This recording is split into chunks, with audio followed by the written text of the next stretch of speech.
My friends, it's official. Bakhmut has fallen.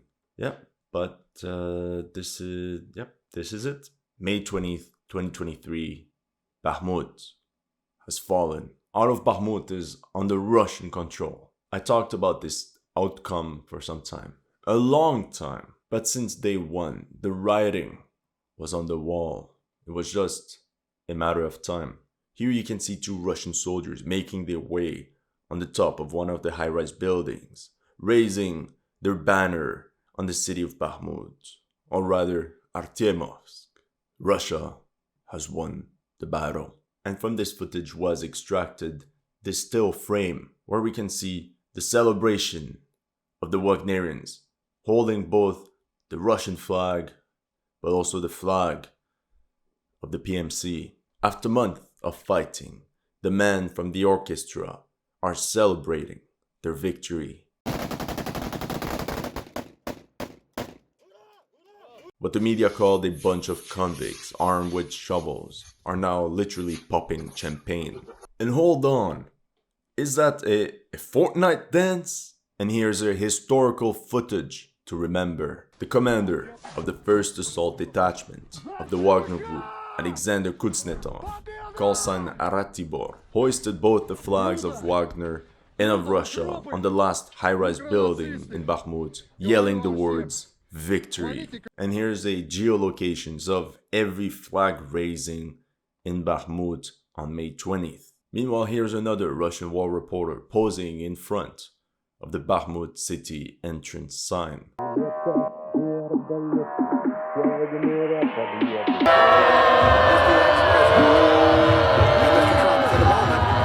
And if things couldn't be more tragic, in these videos you can witness the last Ukrainian soldiers pulling out on foot across fields, very happy to have escaped from the furnace, with a burning city in the background.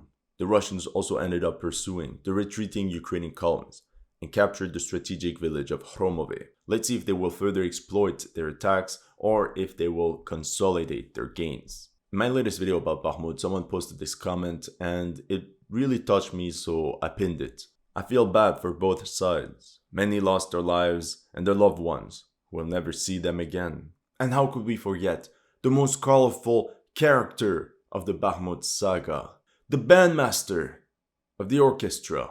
Here you can see Yevgeny Prigozhin, the head of Wagner, posing in front of his men. They're holding the flag of Wagner, while he's holding a very special one, the Russian flag, and the same one he raised on the administration building of Bakhmut in the first days of April, the one dedicated to fallen war reporter Vladimir Tatarsky. Apparently, Putin also congratulated the fighters of the Wagner PMC and all the soldiers of the Russian armed forces that took part in the Battle of Bakhmut, and that all those who distinguished themselves during the capture of the city will receive state awards. And do you want to know a crazy coincidence? On May 20th, 2022, the Russian army completed the capture of Mariupol, and now, day for day, 1 year later, on May 20th, 2023, the Russians finalized the storming of Bakhmut. Are they gonna change the name for Artemivsk, Tyomovsk? Frankly, I like the word Bakhmut. It sounds very distinct. Prigozhin ended his 6-minute speech by saying, Александру Зеленскому: Владимир Александрович, без сарказма. Ваши парни сражались отважно, сражались хорошо. Если вы будете на этом пути, то вы... I don't know about you, but I sense some respect for the opponent. The battle would not have lasted so long without the stubborn defense of every inch by Ukrainian soldiers. What an epic battle. You've just witnessed the largest battle of the 21st century so far. Bakhmut will also be remembered as the first major battle in recent history where a private military company defeated an organized army. Granted, Wagner was not alone in this battle, no matter what they claim. A lot of their victories have been achieved with close coordination with VDV units, and Prigozhin even released this other statement. He thanked General Surovikin and various units of the Russian armed forces, like the Air Force, artillery units, and the Marine infantry. And let me tell you, this is highly unusual for him. However, we know our boy Prigozhin, he always has to troll. стать второй армией в мире, безусловно, после самой сильной армии мира, это ЧВК «Вагнер». Сегодня, когда увидите Байдена, поцелуйте его в макушку, передайте. Here's some footage of Wagnerian assault squads entering the Domino sector of the Citadel. The landscape, the destruction, the scale of the battle, the stubbornness of the fighters all point towards the Battle of Verdun. We could put images side by side and not know which one is which. And both battles lasted 9 months. Except that this time the attacker won. Because this time there was no Battle of the Somme. I'll get to that later in the video. And as always, the mainstream media is in complete denial of reality. I understand that this is not the expected outcome, but it's time to be legit. And here we go. British newspaper The Sun. Battered Russians fleeing Bakhmut after Ukrainians use meat grinder city to lure them like rats into a trap. Oh my god. They didn't get the memo. I'm really starting to think they actually switch Russians and Ukrainians around. Battered Ukrainians fleeing Bakhmut after Russians use meat grinder city to lure them like rats into a trap. Works like a charm. Oh, and then comes the New York Times. How Ukraine reversed the momentum in Bakhmut. They posted this on May 20th, the day of the official fall of Bakhmut. They're completely nuts. Or what about the Voice of America? Again, on the 19th of May. Latest in Ukraine. Ukraine repels Russian attacks on Bakhmut. And now the BBC. Not that one, but the less popular version. Kyiv rejects Wagner claim of Bakhmut. What is that even supposed to mean? Flat Earth believers also reject the claim that the Earth is round. Doesn't mean they're right. And the copium is starting to pick up massive momentum. There's some guy on Twitter that wrote the following. If Bakhmut has fallen, the Ukrainian mission there is complete. Is it though? Is it though? How about we ask the president of Ukraine? Здавати Бахмут ніхто не буде. Будемо боротися скільки можемо. Вважаємо Бахмут нашою фортецею. Anyway, so yeah, I lost a couple more brain cells from the mainstream media. Oh, I almost forgot. Perhaps you should also tag Wikipedia, because they didn't get the memo either. They're still in denial despite the photographic evidence that the Russians captured the city. And with all maps confirming this fact. Remember my grandmother saying to me, I don't care what they tell you in school. But Bakhmut is Ukrainian. Yeah, I know I'm trolling a bit, but how can we take what they write seriously? Check this section, Ukrainian losses. 1/5 of the Russian number. It's not even 3-1, it's 5-1. Wow, very scientific. And check out their latest entry. On May 21st, Ukrainian Defense Ministry said its forces were holding on to a sector of the city while partly encircling its outskirts. Now, despite this outcome, let's be clear, the war is not over. There have been many ups and downs so far, for both sides. Thing is, in this one, Zelensky will have to take the L. Look, it happens to the best of us.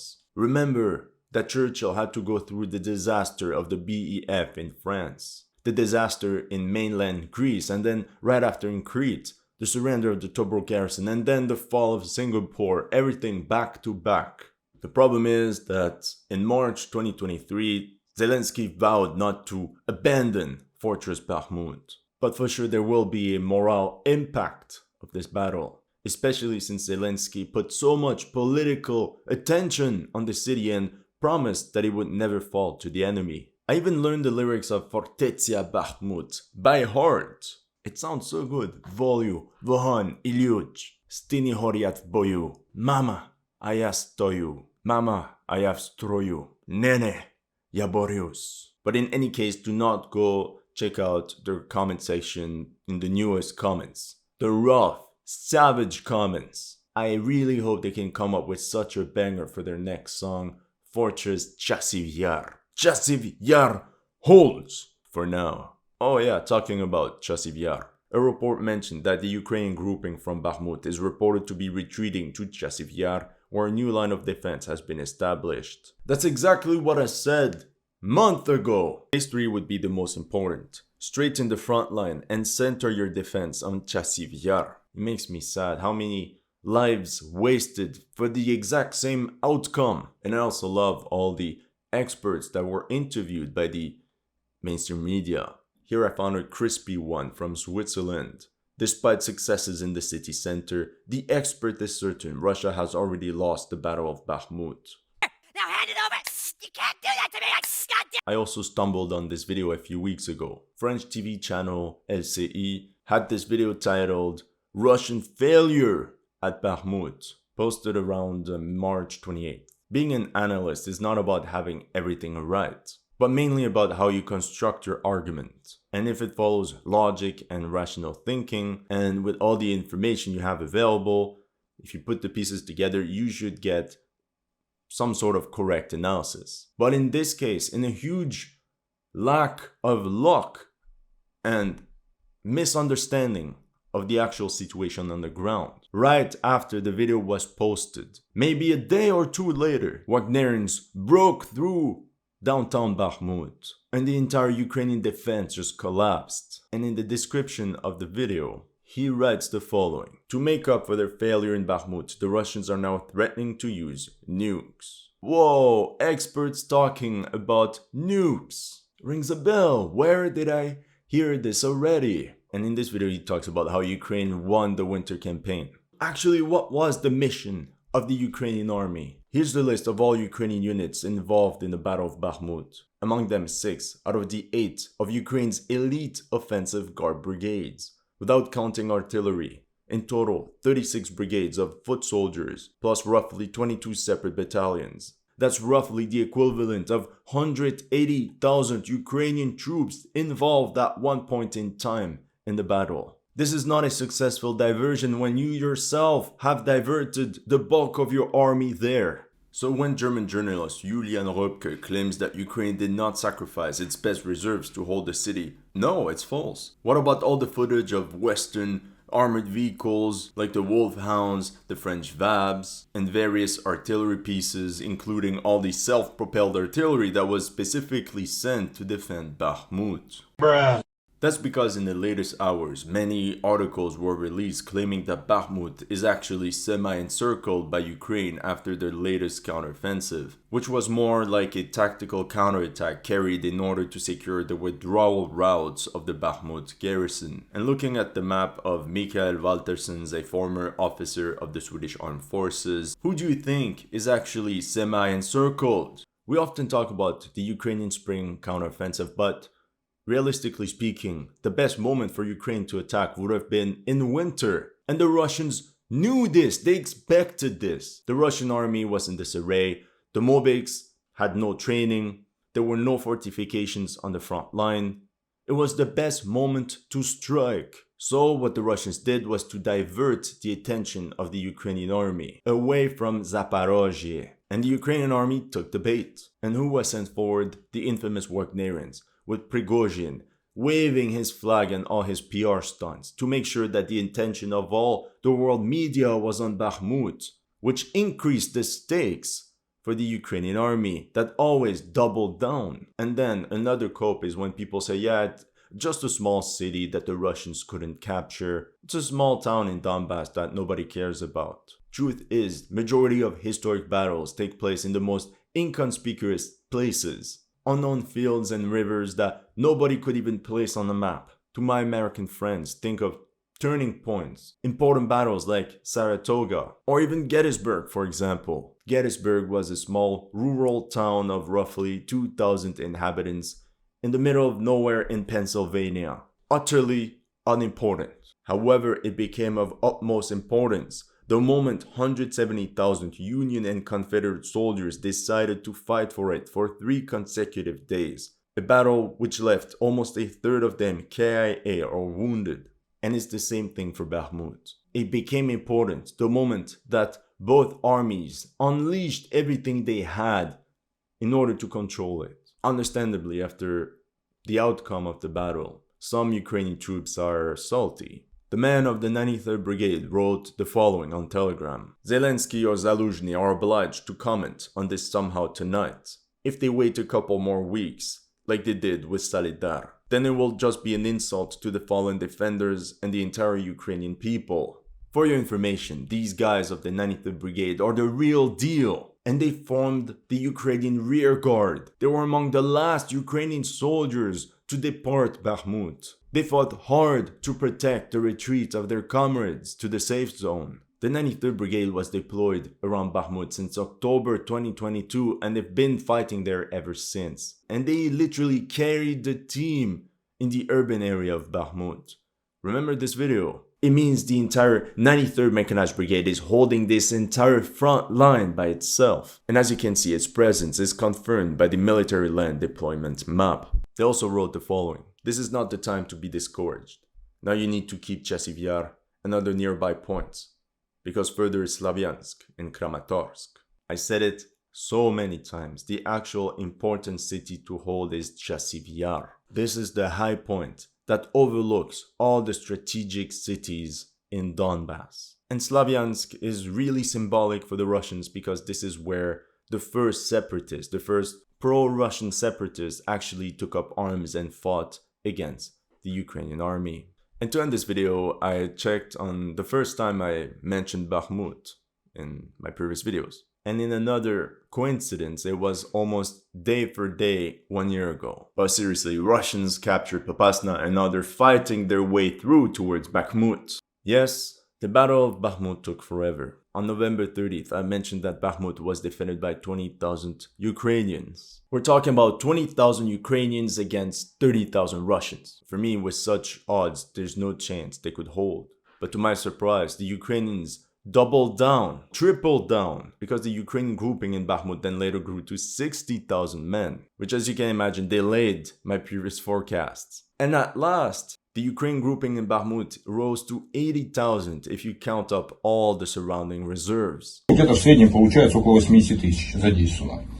And then Commander Lotus estimates that the Ukrainians have another 20,000 men in reserve along the Slavyansk-Konstantinivka line. So of course, the battle took forever. But no matter what you hear, it was an attacking force of 60,000 Russians that defeated a numerically superior force of 80,000 Ukrainians that were heavily entrenched. Of course, the battle is gonna take a long time. And there's one last thing I wanted to bring up.